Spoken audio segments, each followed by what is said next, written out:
أعوذ بالله من الشيطان الرجيم بسم الله الرحمن الرحيم وأوحينا إلى موسى أن أسر بعبادي إنكم متبعون فأرسل فرعون في المدائن حاشرين إن هؤلاء لشرذمة قليلون وإنهم لنا لغائظون وإنا لجميع حاذرون فأخرجناهم من جنات وعيون وكنوز ومقام كريم كذلك وأورثناها بني إسرائيل. സമാദരണീയരായ സത്യവിശ്വാസികളെ, മാന്യ സത്യവിശ്വാസിനികളെ, അള്ളാഹുവിൻ്റെ വിധിവിലക്കുകൾ മാനിച്ച് ധർമ്മനിഷ്ഠമായ ജീവിതം നയിക്കാൻ പ്രത്യേകം ശ്രദ്ധിക്കണമെന്നും മുസ്ലിങ്ങളായിക്കൊണ്ടല്ലാതെ നിങ്ങൾ മരിക്കരുത് എന്ന ഖുർആനിക ആഹ്വാനം വളരെ ഗൗരവപൂർവം മുഖവിലക്കെടുക്കണമെന്നും ഈ സന്ദർഭത്തിൽ ഉണർത്തുകയും എന്നോടെന്ന പോലെ നിങ്ങളോടും തഖ്വ കൊണ്ട് പ്രത്യേകം വസിയ്യത്ത് ചെയ്യുകയും ചെയ്യുന്നു.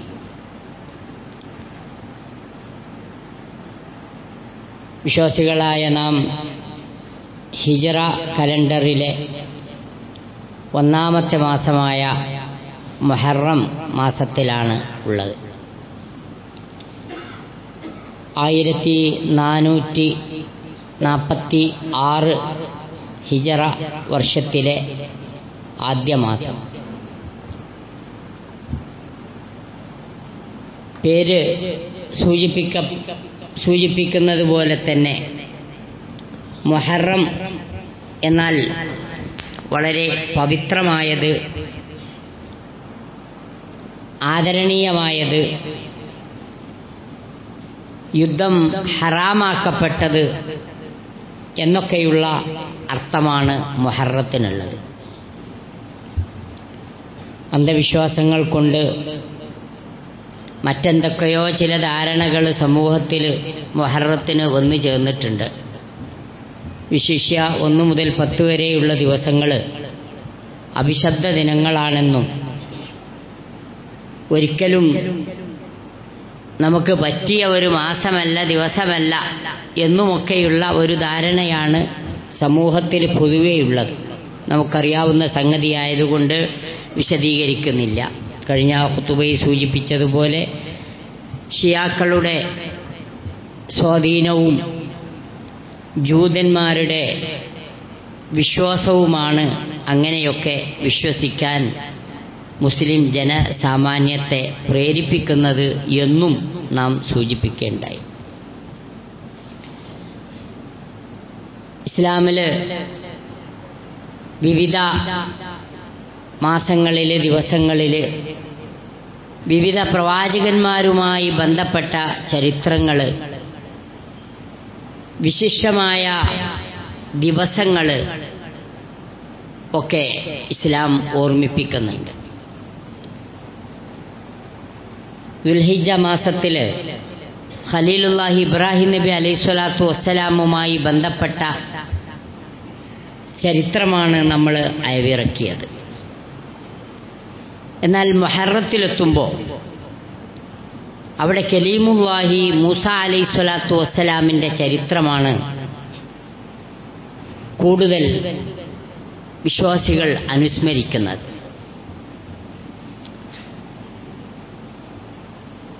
വിശുദ്ധ ഖുർആനിലെ ഏറ്റവും കൂടുതൽ പേര് പരാമർശിക്കപ്പെട്ട ഒരു പ്രവാചകൻ മൂസ അലൈഹിസ്സലാത്തു വസ്സലാമാണ്.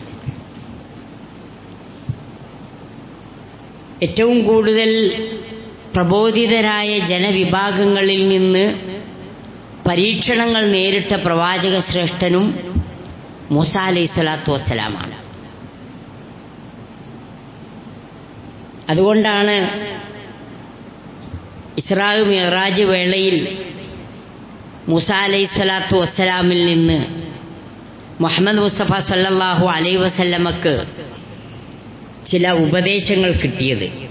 50 വഖ്ത് നമസ്കാരം 5 ചുരുക്കി കിട്ടുന്നത് വരെ മുഹമ്മദ് മുസ്തഫ സല്ലല്ലാഹു അലൈഹി വസല്ലമയോട് റബ്ബിനെ സമീപിക്കാനും കുറക്കാൻ ആവശ്യപ്പെടാനുമൊക്കെ പ്രേരിപ്പിച്ച പ്രവാചകൻ മൂസ അലൈഹിസ്സലാത്തു വസ്സലാമാണ്.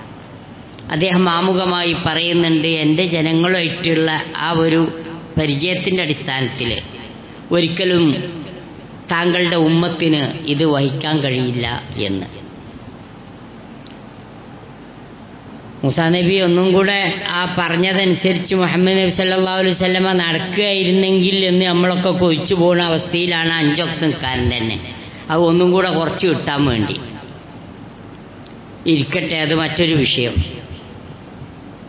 മുഹറം മാസത്തിൻ്റെ ഏറ്റവും വലിയ സവിശേഷത മൂസ അലൈഹിസ്സലാത്തു വസ്സലാമിൻ്റെ ജീവിതത്തിൽ നേരിട്ട കുറേ തിക്താനുഭവങ്ങളിൽ നിന്ന് അല്ലാഹു സുബ്ഹാനഹു വ തആല മൂസ അലൈഹിസ്സലാത്തു വസ്സലാമിനെയും ഇസ്രായേല്യരെയും രക്ഷപ്പെടുത്തി എന്ന സംഭവമാണ്. അതുമായി ബന്ധപ്പെട്ടാണ് നമ്മൾ മുഹറം 9ഉം 10ഉം നോമ്പ് അനുഷ്ഠിക്കുന്നത്. ആധുനിക കാലഘട്ടത്തിൽ ഈ ഒരു ചരിത്രം അതുപോലെ ഒരു കാലിക വായനയ്ക്ക് ചേർത്തി വായിക്കാൻ നമ്മൾ തയ്യാറാവുകയാണെങ്കിൽ ലോകമെമ്പാടുമുള്ള മുസ്ലിമീങ്ങൾ ഇന്ന് അനുഭവിക്കുന്ന കുറേ പ്രശ്നങ്ങൾ മൂസ അലൈഹിസ്സലാത്തു വസ്സലാം അതുപോലെ തന്നെ ആ ജനതയും നേരിട്ടതായി നമുക്ക് കാണാൻ പറ്റും. ചരിത്രം പലവരും കേട്ടയാളുകളും മനസ്സിലാക്കിയ ആളുകളുമായതുകൊണ്ട് A to Z വരെ വിശദീകരിക്കേണ്ടതില്ല. സാധാരണ നമ്മൾ പറയാറുള്ളത് പോലെ ഞാൻ തോട്ടുന്നു ഒലിച്ചെന്നതൊന്നും അല്ലാന്ന് നമുക്ക് ചിലപ്പോഴെങ്കിലും പറയേണ്ടി വരാറുണ്ടല്ലോ. ഇപ്പൊ ഇന്ത്യ രാജ്യത്തുള്ള മുസ്ലിമീങ്ങൾക്ക് അതേ വാചകം മൈക്ക കെട്ടി പറയേണ്ടോടത്താണുള്ളത്. ഇത് ഞങ്ങൾക്കും കൂടെ അവകാശപ്പെട്ടതാണ്. നമ്മളെ പൂർവികരായിട്ട് നേടിയെടുത്ത സ്വാതന്ത്ര്യം നേടിയെടുത്ത പൂർവികരുടെ ജീവൻ ബലിയർപ്പിച്ച ഒരു നാടാണ് ഈ ഇന്ത്യ മഹാരാജ്യം എന്ന് ഈ ജീവിക്കുന്ന നമ്മളും പറയേണ്ടി വരുന്ന അവസ്ഥ വരുന്നുണ്ട്. അള്ളാഹുവിൻ്റെ അപാരമായ അനുഗ്രഹം കൊണ്ട് ധിക്കാരികളായ ഭരണാധികാരികളുടെ കൊമ്പ് ഒടിച്ചു കളയാൻ തെരഞ്ഞെടുപ്പ് വേളയിൽ മുസ്ലിമീങ്ങൾ കാണിച്ച ആ ഒരു തൻ്റെടം പ്രയോജനപ്പെട്ടിട്ടുണ്ട് എന്നത് വളരെ സ്തുത്യർഹമായ ഒരു സംഗതിയാണ്. സൽബുദ്ധി ഈ ഉമ്മത്തിന് അള്ളാഹു തോന്നിപ്പിച്ചു കൊടുക്കട്ടെ. ഞാൻ നേരത്തെ സൂചിപ്പിച്ചതുപോലെ അപ്പോഴും ആ ന്യൂനപക്ഷത്തിൻ്റെ വോട്ടുകൾ ഭിന്നിപ്പിക്കാൻ വേണ്ടി ഒരുപാട് ആൾക്കാർ ഇറങ്ങിയിട്ടുണ്ട്. തലയികെട്ട് കെട്ടിയിട്ടും കെട്ടാതെ ആരൊക്കെ തോൽപ്പിക്കണം ആരൊക്കെ ജയിക്കണം എന്ന് ആകെ 2 or 3 മുസ്ലിം ഉമ്മത്തിന് കുറച്ചെങ്കിലും ഒരു ഇസ്സത്ത് പ്രകടിപ്പിക്കാൻ പറ്റിയ മെമ്പർമാർ അങ്ങോട്ട് പറഞ്ഞേക്കുമ്പോൾ അതിൻ്റെ അടിയിലും കിടന്നിട്ട് വസ്വാസ് ഉണ്ടാക്കാൻ ശ്രമിച്ചു. വാട്സപ്പ് ക്ലിപ്പുകളിലൊക്കെ കണ്ടതനുസരിച്ച് ഉത്തരേന്ത്യയിലോ മറ്റോ ജാറം മൂടലും അവിടെ പുഷ്പാർച്ചന നടത്തലും ബഹുമാനപ്പെട്ട ഇങ്ങോര് തന്നെ ഇനിയും തുടർഭരണം ലഭിച്ചോട്ടെ എന്ന് പ്രാർത്ഥിക്കുകയും ചെയ്യുന്ന ക്ലിപ്പുകൾ വരെ നമ്മൾ കണ്ടു. ഏതായിരുന്നാലും അതിനൊന്നും വശംവദരാകാതെ മുസ്ലിമീങ്ങളിൽ ഏറെക്കുറെ നല്ല ഒരു ശതമാനം ആളുകൾ ഉണർന്നു പ്രവർത്തിച്ചു. അതൊരു നിലനിൽപ്പിൻ്റെ പ്രശ്നമായിരുന്നു. സമാനമായ കുറേ സംഭവങ്ങൾ നമുക്ക് ഇസ്രായേല്യരുടെ ചരിത്രത്തിൽ നിന്ന് വായിച്ചെടുക്കാൻ പറ്റും. അത് ഈ മുഹറം നമുക്ക് നൽകുന്ന ഒരു പാഠമാകണം, സന്ദേശമാകണം. കേട്ട കഥകൾ ആവർത്തിക്കാനല്ല ഇത്രയും പറഞ്ഞത്. വിശുദ്ധ ഖുർആനിൽ ഈ കഥകൾ പല സ്ഥലങ്ങളിൽ പല രൂപത്തിൽ പല ശൈലിയിൽ പ്രതിപാദിച്ചിട്ടുണ്ട്. ഞാൻ പറഞ്ഞല്ലോ, ഏറ്റവും കൂടുതൽ പ്രതിപാദിക്കപ്പെട്ട ഒരു പ്രവാചകനും മൂസ അലൈഹിസ്സലാത്തു വസ്സലാമാണ്. അവിടെ ഉണ്ടായിരുന്ന ഒരു വിഷയം ഇന്ന് ഈ രാജ്യത്ത് ലോകമെമ്പാടുമുള്ള മുസ്ലിമീങ്ങൾ അനുഭവിക്കുന്നുണ്ട്. ഇസ്ലാം ഭീതി ജനിപ്പിച്ചുകൊണ്ട് മുസ്ലിമീങ്ങൾ നാട്ടിൽ വളർന്നാൽ അത് തങ്ങളുടെ താല്പര്യത്തിനെതിരാകുമെന്ന് കണ്ട് മുസ്ലിമീങ്ങളെ അരിക്കാക്കുകയും അവരെ വംശഹത്യക്ക് വിധേയരാക്കുകയും അരുങ്കൊലക്ക് വിധേയരാക്കുകയും ചെയ്ത ഭരണാധികാരികൾ എക്കാലത്തും ഉണ്ടായിട്ടുണ്ട്. ഫറോവയും കിങ്കരന്മാരും അതേ ചുവട് പിടിച്ച ആളുകളായിരുന്നു. വിശുദ്ധ ഖുർആനിലെ 26-ാം അധ്യായം സൂറത്തു ശുഅറായിലും 28-ാം അധ്യായം സൂറത്തു ഖസസിലുമൊക്കെ ഇത് വളരെ വിശദമായി തന്നെ പ്രതിപാദിച്ചിട്ടുണ്ട്. വേറെയും പല സൂറകളിലുമുണ്ട്. സൂറത്തു ശുഅറായിൽ ഇതുമായി ബന്ധപ്പെട്ട ചില കാര്യങ്ങൾ അള്ളാഹു ഉണർത്തിയതാണ് ഖുതുബയുടെ ആദ്യത്തിൽ ഞാൻ നിങ്ങളെ ഓതി കേൾപ്പിച്ചത്.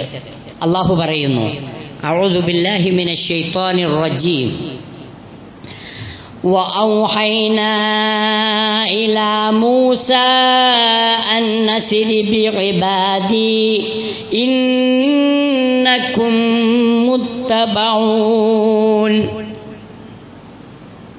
മൂസ അലൈഹിസ്സലാത്തു വസ്സലാമിന് നാം ദിവ്യബോധനം നൽകി.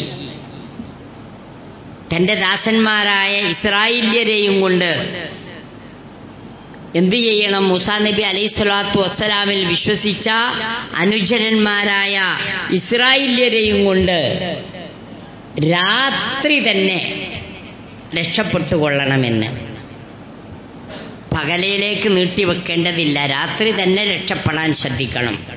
കാരണം ഇന്നക്കും മുത്തബഊൻ, തീർച്ചയായും ശത്രുക്കൾ നിങ്ങളെ പിന്തുടരാൻ പോവുകയാണെന്ന് അല്ലാഹു സുബ്ഹാനഹു വ തആല മൂസ അലൈഹിസ്സലാത്തു വസ്സലാമിന് വഹയി നൽകി.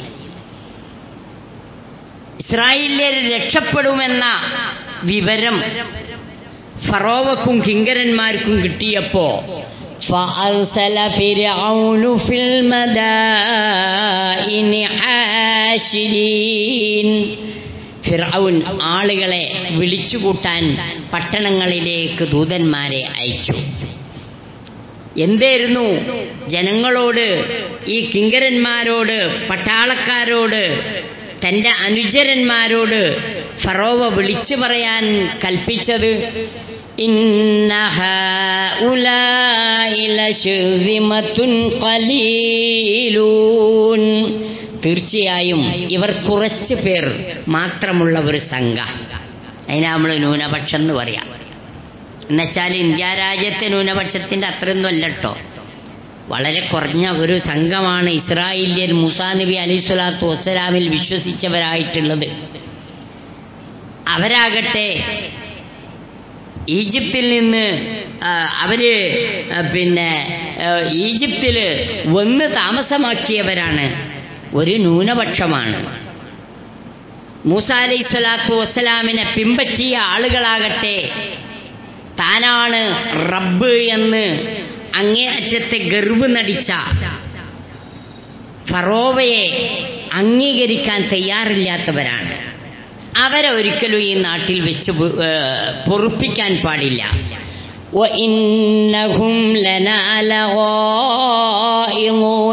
തീർച്ചയായും അവർ നമ്മെ അരിശം കൊള്ളിക്കുകയാണ്. ആ ഒരു ന്യൂനപക്ഷത്തെ വെച്ച് പൊറുപ്പിക്കാൻ പാടില്ല.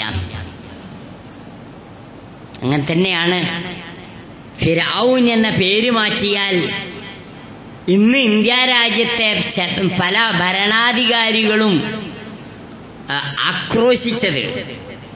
ഈ ന്യൂനപക്ഷത്തെ ഇവിടെ വെച്ച് പൊറുപ്പിക്കാൻ പറ്റൂല, അവരെ വേറെ എവിടെയെങ്കിലുമൊക്കെ നാട് കടത്തേണ്ടവരാണ്.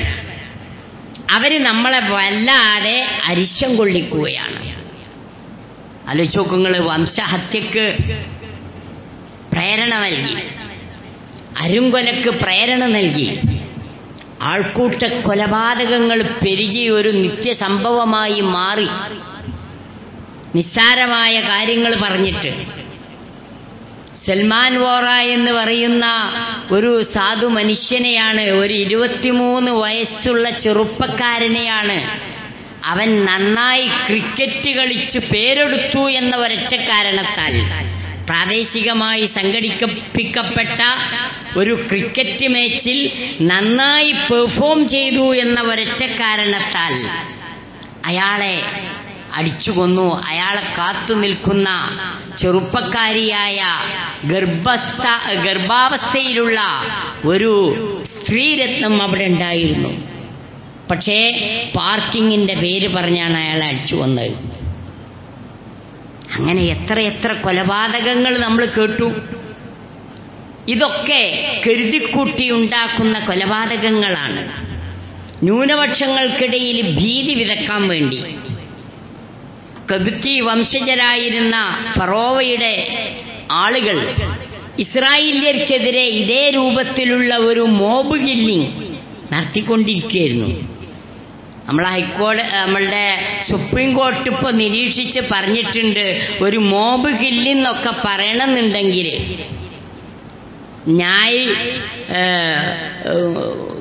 സംവിധാനം എന്നൊക്കെ പറഞ്ഞിട്ട് ഇവിടുത്തെ നിയമങ്ങളെയൊക്കെ അട്ടിമറിച്ചിട്ട് കുറ്റങ്ങൾ ചെയ്യാനുള്ള വാതായനങ്ങൾ മലർക്കെ തുറക്കുന്ന രൂപത്തിൽ ചില നിയമങ്ങൾ ഈ അടുത്ത ദിവസങ്ങളിൽ പുറപ്പെടുവിക്കുകയുണ്ടായി. അതിലൊരു 5 ആളെങ്കിലും കൂടി നിന്നിട്ട് കൊന്നാലേ ഒരു മോബ് കില്ലിംഗ്, ഒരു ആൾക്കൂട്ടക്കൊല എന്ന് പറയാൻ പാടുള്ളൂ. 50 ആളായാൽ എന്താകും നിയമം എന്ന് അതിൽ പറഞ്ഞോന്നറിയില്ല. എന്തായാലും 4 ആൾ കൂടിയിട്ട് ഒരാളെ അടിച്ചു കൊന്നാൽ അത് ആൾക്കൂട്ടക്കൊലയല്ല, വേറെന്തിൻ്റെയൊക്കെ പേരിലുള്ള ഒരു ഇന്ന പേര് പറഞ്ഞിട്ടുള്ള ഒരു കൊലപാതകമായിട്ട് മാത്രമേ ഗണിക്കാൻ പാടുള്ളൂ. അങ്ങനെ അക്രമത്തിന് പറ്റിയ പാകത്തിലുള്ള പല വീക്ഷണഗതികളും വന്നു. ഇരിക്കട്ടെ, ഖബ്തി വംശജനായ ആള്, ഇസ്രായേൽ വംശജനായ ആളെ അനാവശ്യമായി മർദ്ദിക്കുന്നത് കണ്ടപ്പോഴാണ് മൂസ അലൈഹിസ്സലാത്തു വസ്സലാം അതിൽ ഇടപെട്ടത്. നമുക്കറിയാവുന്ന ചരിത്രമാണ്. ഏതായിരുന്നാലും മൂസ നബി അലൈഹിസ്സലാത്തു വസ്സലാമിന് നാടുവിടേണ്ടി വന്നു. തിരിച്ച് ഈജിപ്തിലേക്ക് തന്നെ വന്നിട്ട് ഫറോവക്ക് അള്ളാഹുവിൻ്റെ ദീനും അതുപോലെ തന്നെ യഥാർത്ഥ മാനുഷിക മൂല്യങ്ങളും പഠിപ്പിക്കാൻ തിരിച്ചു വന്നതായിരുന്നു. അതിനുശേഷമുണ്ടായ കുറേ സംഭവ വികാസങ്ങൾ വിശുദ്ധ ഖുർആൻ നമുക്ക് പല രൂപത്തിൽ വിശദീകരിച്ചു തരുന്നുണ്ട്. അവസാനം മൂസ അലൈഹിസ്സലാത്തു വസ്സലാം തൻ്റെ അനുചരന്മാരെയും കൊണ്ട് നാടുവിടുകയാണ്. കാരണം പറഞ്ഞത് ഇന്ന ഹൗലാഇ ലശിർദിമത്തുൻ ഖലീലുൻ വഇന്നഹും ലനാ ലഗായിദുൻ. ഭരണാധിപന്മാർക്ക് അവരെ വെച്ചു പൊറുപ്പിക്കാൻ കഴിയാത്ത ഒരവസ്ഥ. വഇന്നാ ലജമീഉൻ ഹാദിറുൻ. തീർച്ചയായും നാം സംഘടിതരും ജാഗരൂകരുമാകുന്നു. അതുകൊണ്ട് തന്നെ മൂസയെയോ മൂസാ നബി അലൈഹിസ്സലാത്തു വസ്സലാമിൻ്റെ അനുചരന്മാരെയോ നേരിടാൻ സായുധമായി യാതൊരു പ്രയാസവുമില്ല എന്ന് ഫർഔൻ വിളിച്ചു പറഞ്ഞു. അതിനുവേണ്ടി കോപ്പുകൂട്ടി. കഥ അള്ളാഹു ചുരുക്കി പറയുന്നുണ്ട്. ഫഅഖ്റജ്നാഹും മിൻ ജന്നാത്തിൻ വഉയൂൻ. ആ ചെങ്കടലിൽ തന്നെ ഫറോവയെയും കിങ്കരന്മാരെയും അല്ലാഹു സുബ്ഹാനഹു വ തആല മുക്കിക്കൊന്നു. അവർക്ക് അല്ലാഹു സുബ്ഹാനഹു വ തആല അനുവദിച്ചിരുന്ന എല്ലാ സുഖസൗകര്യങ്ങളും നഷ്ടപ്പെട്ടു. വകുനൂസിൻ വമഖാമിൻ കരീം. ഭണ്ഡാരങ്ങളിൽ നിന്നും മാന്യമായ വാസസ്ഥലങ്ങളിൽ നിന്നും ആ ജനത പുറത്താക്കപ്പെട്ടു. ഖബ്തി വംശജരും ഫറോവയുടെ ആളുകളും. കദാലിക് വഔറസ്നാഹാ ബനീ ഇസ്രായീൽ. ആ രൂപത്തിൽ അല്ലാഹു സുബ്ഹാനഹു വ തആല ഇസ്രായേല്യർക്ക് പിന്നീട് ആ നാട് അനന്തരാവകാശം നൽകി അനുഗ്രഹിക്കുകയാണ് ഉണ്ടായത്. കഥ നീണ്ട ചരിത്രമാണ്, നാം കേട്ടതും പരിചയിച്ചതുമാണ്.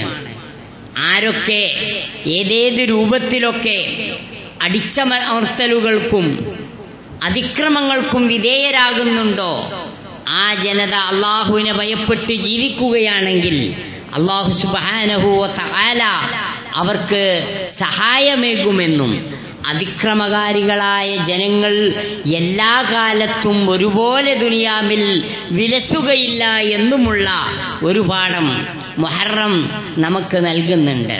ആ മുഹറത്തിൽ വിശുദ്ധ ഖുർആൻ പഠിപ്പിക്കുന്ന പാഠങ്ങൾ ഉൾക്കൊള്ളാനും ചരിത്രം പഠിക്കുവാനും വിശ്വാസികളെന്ന നിലക്ക് നമ്മൾ തയ്യാറാവുക. അള്ളാഹു നമ്മെ അനുഗ്രഹിക്കുമാറാകട്ടെ.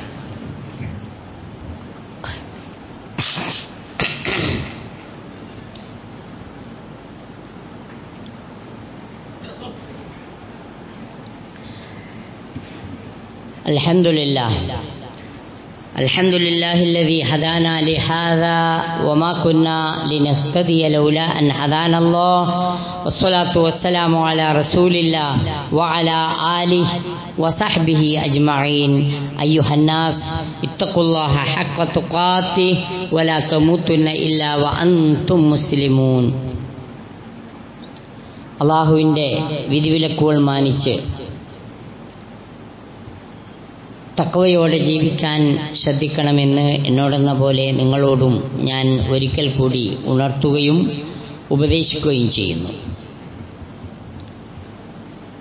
മുഹറം പരിപാവനമായ മാസമാണ്. അതിന് അഭിശബ്ദ ദിനമായി ഗണിക്കുന്നത് ആ മാസത്തോട് ചെയ്യുന്ന ഏറ്റവും വലിയ ഒരു തെറ്റാണ്. എല്ലാ നല്ല കാര്യങ്ങളും മറ്റു കാലങ്ങളെപ്പോലെ തന്നെ ചെയ്യാൻ നമുക്ക് തിരഞ്ഞെടുക്കാവുന്ന ദിനങ്ങളാണ് 1 മുതൽ 10 വരെയുള്ള ദിനങ്ങൾ. ശാഫിഈ മദ്ഹബിലെ അഗ്രഗണ്യനായ പണ്ഡിതൻ ഇബ്നു ഹജറുൽ ഹൈതമി റഹ്മഹുല്ലാ സൂചിപ്പിച്ചതുപോലെ നഹ്സ് കൽപ്പിക്കുക എന്ന വിശ്വാസം വഇന്നഹാ മിൻ സുന്നത്തിൽ യഹൂദ്, അത് ജൂതന്മാരുടെ വിശ്വാസമാണ്. അപ്പോൾ സുന്നത്ത് ജമാഅത്തിൻ്റെ പേര് പറഞ്ഞിട്ടാണെങ്കിലും ഷിയാക്കളെയോ ജൂതന്മാരെയോ അല്ല നാം പിന്തുടരേണ്ടത്. യഥാർത്ഥ അഹ്ലുസുന്നത്ത് വൽ ജമാഅത്തിൻ്റെ അഖീദയാണെന്ന് പ്രത്യേകം തിരിച്ചറിയുക. ആശുറ ദിനത്തിലെ നോമ്പുമായി ബന്ധപ്പെട്ട് നബി തിരുമേനി സല്ലല്ലാഹു അലൈഹി വസല്ലമയിൽ നിന്ന് ഉദ്ധരിക്കപ്പെട്ട ധാരാളം ഹദീസുകളുണ്ട്. ആശുറ ദിനത്തിലെ നോമ്പ് വിശുദ്ധ റമളാൻ വ്രതം നിർബന്ധമാക്കപ്പെടുന്നതിന് മുമ്പ് ഒരു നിർബന്ധ നോമ്പായിട്ടായിരുന്നു പ്രവാചകൻ സല്ലല്ലാഹു അലൈഹി വസല്ലമയുടെ ജീവിതത്തിൽ ഗണിക്കപ്പെട്ടിരുന്നത്. എന്നാൽ ഹിജ്റ 2-ാം വർഷം നോമ്പ് നിർബന്ധമാക്കപ്പെട്ടതിന് ശേഷം അതിൻ്റെ ആ നിർബന്ധാവസ്ഥ നീക്കപ്പെടുകയും ദുർബലപ്പെടുത്തുകയുമാണ് ഉണ്ടായത്. മദീനയിൽ ചെന്നപ്പോൾ അവിടുത്തെ ജൂതന്മാർ കൂടി നോമ്പനുഷ്ഠിക്കുന്നത് പ്രവാചകൻ കാണുകയും അതിൻ്റെ പ്രാധാന്യത്തെക്കുറിച്ച് അവരോട് നിങ്ങളെന്തുകൊണ്ടാണ് നോമ്പനുഷ്ഠിക്കുന്നത് എന്ന് ചോദിച്ചപ്പോൾ ഞങ്ങളുടെ പ്രവാചകൻ മൂസാ അലൈഹിസ്സലാത്തു വസ്സലാമിനെ ഫിർഔന്റെ പിടുത്തത്തിൽ നിന്ന് അള്ളാഹു രക്ഷപ്പെടുത്തുകയും ഫിർഔനെ മുക്കിക്കൊല്ലുകയും ചെയ്ത ദിവസമാണിന്ന്. ആ സന്തോഷത്തിൽ മൂസാ അലൈഹിസ്സലാത്തു വസ്സലാം വ്രതമനുഷ്ഠിച്ചിട്ടുണ്ട്, അതേ തുടർന്നാണ് ഞങ്ങൾ നോമ്പനുഷ്ഠിക്കുന്നത് എന്നവർ പറഞ്ഞപ്പോൾ നബി തിരുമേനി സല്ലല്ലാഹു അലൈഹി വസല്ലം അതിന് പ്രതിവദിച്ചത്, എങ്കിൽ ഞാനും നോക്കുകയാണ്. വഅന അഹഖു ബി മൂസാ മിൻകും, നിങ്ങളെക്കാൾ മൂസയോട് എനിക്കാണ് ബന്ധവും കടപ്പാടുമുള്ളതെന്ന് പ്രവാചകൻ സല്ലല്ലാഹു അലൈഹി വസല്ലമ പറഞ്ഞു എന്ന് ഹദീസിൽ കാണാൻ കഴിയും. ജൂതന്മാർ നോമ്പ് നോക്കുന്നത് കൊണ്ട് അന്ന് തന്നെ മുസ്ലിമീങ്ങളും അതുപോലെ നോമ്പനുഷ്ഠിക്കുന്നത് പല മുസ്ലിമീങ്ങൾക്കും അല്പം ഒരു വിഷമുണ്ടാക്കുന്ന കാര്യമായി. അത് പ്രവാചകന്റെ ശ്രദ്ധയിൽപ്പെടുത്തിയപ്പോൾ നബി തിരുമേനി സല്ലല്ലാഹു അലൈഹി വസല്ലമ പറഞ്ഞു, അതിന്ന് ഒരു ചെറിയ വ്യത്യാസം എന്നുള്ള നിലക്ക്, ലഇൻ ബഖൈതു ഫിൽ ആമിൽ ഖാബിൽ, അടുത്ത കൊല്ലം ഞാൻ ജീവിക്കുകയാണെങ്കിൽ ല അസൂമന്ന താസ്യ, ഞാൻ 9 നോൽക്കുമെന്ന് പ്രവാചകൻ സല്ലല്ലാഹു അലൈഹി വസല്ലം പറഞ്ഞു. പക്ഷേ പിറ്റത്തെ വർഷം അള്ളാഹുവിൻ്റെ റസൂല് വഫാത്താകുകയാണ് ഉണ്ടായത്. നോമ്പ് നോക്കാനുള്ള അവസരം പ്രവാചകന് കിട്ടിയിട്ടില്ല. സുന്നത്ത് എന്ന് പറയുന്നതിൻ്റെ വിവക്ഷയിൽ പ്രവാചകൻ സല്ലല്ലാഹു അലൈഹി വസല്ലമ പറഞ്ഞതും ചെയ്തതും അംഗീകാരം നൽകിയതുമായ കാര്യങ്ങൾ ഉൾപ്പെടും. ഒരു സ്വഹാബി പ്രവാചകന്റെ പിന്നിൽ നിന്ന് സമി അല്ലാഹു ലിമൻ ഹമിദ എന്ന് പറഞ്ഞപ്പോൾ ഹംദൻ ത്വയ്യിബൻ മുബാറകൻ അഹ്ല സനാഇ വൽ മജ്ദ് എന്ന് പറയുന്നത് പ്രവാചകൻ കേട്ടു. സലാം വീട്ടിയതിന് ശേഷം അള്ളാഹുവിൻ്റെ റസൂല് ചോദിച്ചു, ആരാണ് അങ്ങനെ പറഞ്ഞത്? ആ സഹാബി പറഞ്ഞു, അത് ഞാനാ പറഞ്ഞു. പ്രവാചകൻ സല്ലല്ലാഹു അലൈഹി വസല്ലമ അത് നല്ല ഒരു പുകഴ്ത്തലും നല്ല ഒരു തസ്ബീഹുമായിട്ട് അംഗീകരിക്കുകയുണ്ടായി. ഇനി അമ്മക്കൊന്നും ഉണ്ടാക്കാൻ പറ്റുമോ അങ്ങനെ? അതിനേക്കാൾ മുന്തിയത് പറ്റൂല. കാരണം നബി ജീവിച്ചിരിപ്പില്ല, നബിൻ്റെ അംഗീകാരവും കിട്ടൂല. നമ്മളാണ് അങ്ങനെ ഒന്ന് ഉഷാറിൽ കണ്ടുപിടിച്ചിട്ട് പറഞ്ഞെന്ന് വെക്കുക, അത് ബിദഅത്ത. കാരണം അവിടെ തക്രീറില്ല, അള്ളാഹുവിൻ്റെ പ്രവാചകന്റെ അംഗീകാരമില്ല. ഇരിക്കട്ടെ, എന്തുകൊണ്ടാണ് 9 നോൽക്കൽ സുന്നത്തായത്? അത് പ്രവാചകൻ സല്ലല്ലാഹു അലൈഹി വസല്ലമ പറഞ്ഞു എന്നതിനാലാണ്. അപ്പൊ പറഞ്ഞ കാര്യവും സുന്നത്തിൽപ്പെടും. ഖൗലുഹു ഫിഅലുഹു വതഖരീറാത്തുഹു, പ്രവാചകൻ പറഞ്ഞതും ചെയ്തതും അംഗീകരിച്ചതുമായ കാര്യങ്ങളാണ് സുന്നത്ത് എന്നതിൻ്റെ വിവക്ഷയിൽപ്പെടുക. സമയദൈർഘ്യം ഭയന്ന് ഹദീസിൻ്റെ മൂലപദങ്ങൾ ഞാൻ ഉദ്ധരിക്കുന്നില്ല. വളരെയേറെ പ്രാധാന്യം സ്വഹാബികൾ ഈ ആഷൂറ നോമ്പിന് നൽകിയിരുന്നു. സ്വഹാബികൾ ഇബ്നു അബ്ബാസ് റളിയല്ലാഹു അൻഹുമായ പോലെയുള്ളവർ പറഞ്ഞു, പ്രവാചകൻ സല്ലല്ലാഹു അലൈഹി വസല്ലം നോമ്പ് കഴിഞ്ഞാൽ ഈ ആഷൂറ നോമ്പിന് നൽകുന്നത് പോലെയുള്ള ഒരു പ്രാധാന്യം വേറെ നോമ്പുകൾക്ക് നൽകുന്നതായി ഞാൻ കണ്ടിട്ടില്ല എന്ന്. അതുകൊണ്ട് തന്നെ യാത്രയിൽ പോലും ചില സ്വഹാബി വര്യന്മാർ നോമ്പനുഷ്ഠിച്ചിരുന്നു. അപ്പോൾ വേറെ ചിലർ ചോദിച്ചിട്ടുണ്ട്, ഫർളായ നോമ്പ് യാത്രയിൽ ഒഴിവാക്കാൻ അനുവാദമുണ്ട്, എന്നിട്ട് എന്തേ ഈ സുന്നത്തായ നോമ്പ് നിങ്ങൾ ഒഴിവാക്കാത്തത് എന്ന് ചോദിച്ച സ്വഹാബിയോട് മറുപടി പറഞ്ഞത്, ഫർളായ നോമ്പിന് ആർക്കെങ്കിലും അവിടെ നോൽക്കാൻ കഴിഞ്ഞിട്ടില്ലെങ്കിൽ ഫമിൻ അയ്യാമിൻ ഉഖർ, വേറെ ദിവസങ്ങളിൽ അത് നോറ്റ് വീട്ടിയാൽ മതി എന്ന് പറഞ്ഞിട്ടുണ്ട്. പക്ഷെ ആഷൂറ താസുഅ നോമ്പുകൾ എന്ത് ചെയ്യാൻ പറ്റൂല, വേറൊരു മാസം അങ്ങനെ 9-നും 10-നും നോമ്പ് നോറ്റ് വീട്ടാൻ പറ്റൂല. അതുകൊണ്ടാണ് യാത്രയിൽ ഞാൻ ഈ നോമ്പനുഷ്ഠിക്കുന്നത് എന്ന് ആ സ്വഹാബി പറഞ്ഞു. അപ്പൊ യാത്രയിൽ പോലും നോമ്പ് നോറ്റു എന്നത് ഒരിക്കലും യാത്രയിൽ സുന്നത്ത് നോമ്പാണെങ്കിലും ആശൂറ നോമ്പ് നോക്കാതിരിക്കാൻ പാടില്ല എന്നതിൻ്റെ തെളിവല്ല. അതിൽ പോലും നോൽക്കാൻ അവർ ശ്രദ്ധിച്ചിരുന്നു. അത്രയേറെ മഹത്വം അതിന് കൽപ്പിച്ചിരുന്നു. ചെറിയ കുട്ടികൾക്ക് പാവകൾ ഉണ്ടാക്കി കൊടുത്തിട്ട്, പരുത്തിയുടെ പാവകൾ ഉണ്ടാക്കി കൊടുത്തിട്ട് ഈ സുന്നത്ത് നോമ്പ് നോൽക്കാൻ പ്രേരിപ്പിച്ച സ്വഹാബി വര്യന്മാരുടെ ചരിത്രം ഹദീസുകളിൽ പരാമർശിക്കുന്നുണ്ട്. അപ്പോൾ ഈ മുഹറം 9, 10 ദിനങ്ങളിൽ നമ്മൾ ആ സുന്നത്ത് നോമ്പ് ഒഴിവാക്കാതിരിക്കാൻ പ്രത്യേകം ശ്രദ്ധിക്കുക, അതിൻ്റെ പ്രാധാന്യം ഉൾക്കൊള്ളുക. അല്ലാഹു സുബ്ഹാനഹു വ തആല പ്രവാചക പുങ്കവനിലൂടെ പഠിപ്പിച്ചതുപോലെ കഴിഞ്ഞുപോയ ഒരു മാസത്തെ മുഴുവൻ പാപങ്ങളും പൊറുക്കാൻ മാത്രം പര്യാപ്തമായ ഒരു ശ്രേഷ്ഠകരമായ നോമ്പായിട്ട്, അതുപോലെ തന്നെ ഒരു വർഷത്തെ, കഴിഞ്ഞുപോയ ഒരു വർഷത്തെ മുഴുവൻ പാപങ്ങളും പൊറുക്കപ്പെടാൻ പര്യാപ്തമായ ഒരു നോമ്പായിട്ട് ഈ നോമ്പിനെ അള്ളാഹുവിൻ്റെ റസൂല് പഠിപ്പിച്ചതും നാം മനസ്സിലാക്കുക. അള്ളാഹു സുബ്ഹാനഹു വ തആല പ്രവാചകനിലൂടെ വന്നു കിട്ടിയ ചര്യകൾ ജീവിതത്തിൽ പകർത്തുന്ന യഥാർത്ഥ മുഅ്മിനുകളുടെ കൂട്ടത്തിൽ, മുത്തഖികളുടെ കൂട്ടത്തിൽ നമ്മെ ഏവരെയും ഉൾപ്പെടുത്തി അനുഗ്രഹിക്കുമാറാകട്ടെ. നമ്മിൽ നിന്നും വന്നുപോയ ചെറുതും വലുതുമായ തെറ്റുകുറ്റങ്ങൾ ഗഫൂറും റഹീമുമായ തമ്പുരാൻ നമുക്കേവർക്കും പുറത്ത് മാപ്പാക്കി തരുമാറാകട്ടെ. നമ്മിൽ നിന്ന് രോഗികളായ ആളുകൾക്ക് അല്ലാഹു സുബ്ഹാനഹു വ തആല രോഗശമനം നൽകി അനുഗ്രഹിക്കുമാറാകട്ടെ. ദുനിയാവിൻ്റെ പല ഭാഗങ്ങളിലും നമ്മുടെ നാടുകളിലും വീടുകളിലുമൊക്കെ വിവിധങ്ങളായ പ്രയാസങ്ങൾ അനുഭവിക്കുന്ന മുഴുവൻ വിശ്വാസി സഹോദരങ്ങൾക്കും അതിൽ നിന്ന് അല്ലാഹു സുബ്ഹാനഹു വ തആല മോചനവും മുക്തിയും നൽകി അനുഗ്രഹിക്കുമാറാകട്ടെ. നമ്മിൽ നിന്നും മരണപ്പെട്ട നമ്മുടെ മാതാപിതാക്കൾ, ബന്ധുമിത്രാദികൾ, സഹോദരി സഹോദരങ്ങൾ, ഉറ്റവർ ഉടയവർ എല്ലാവർക്കും അല്ലാഹു സുബ്ഹാനഹു വ തആല മഗ്ഫിറത്തും മർഹമത്തും പ്രദാനം ചെയ്യുകയും അല്ലാഹുവിൻ്റെ ജന്നാത്തുൽ ഫിർദൗസിൽ അവരെയും നമ്മയും ഒരുമിച്ച് കൂട്ടുകയും ചെയ്യുമാറാകട്ടെ. اللهم اغفر للمؤمنين والمؤمنات والمسلمين والمسلمات الأحياء منهم والأموات يا مجيب الدعوات ويا قاضي الحاجات.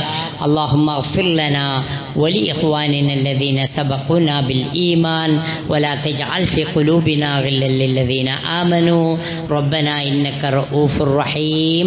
اللهم أعز الإسلام والمسلمين وأذل الشرك والمشركين. اللهم أجرنا من النار، اللهم أجرنا من النار، اللهم أجرنا من النار.